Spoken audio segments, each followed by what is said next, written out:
When my children were young, they're grown now and, in fact, beginning to have children of their own. But when they were young, one of the great pleasures that I shared, I'm sure with almost every parent, is reading to them. And of course, the things they loved best were fairy tales, or the modern versions of fairy tales. For example, Sendak's Where the Wild Things Are. It's a great book. For many years when I taught existentialism, I would end the class at the end of the semester with a reading full of dramatic emphasis of Where the Wild Things Are. And the reason is because there's a line in there that struck me as so deeply and humanly important in a child's psyche. And that line is the famous cry of the beasts at the end of the story when they say to their departing friend, "We'll eat you up, we love you so."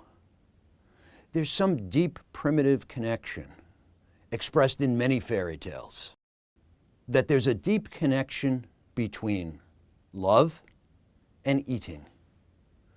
That love is a desire to take the other person into yourself. But at the same time, that carries with it the fear of a loss of self.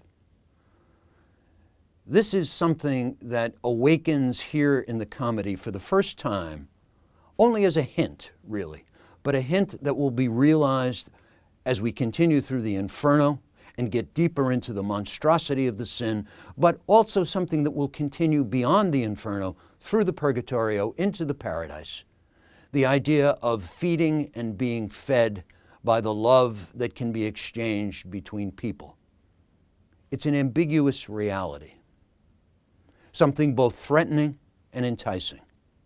And in that, I think we catch the first glimpse of what we'll discover about sin as we move with the pilgrim through the Inferno, that there's a profound ambiguity that is rooted in our deepest animal nature, that we need others, but at the same time, we can consume them and they can consume us.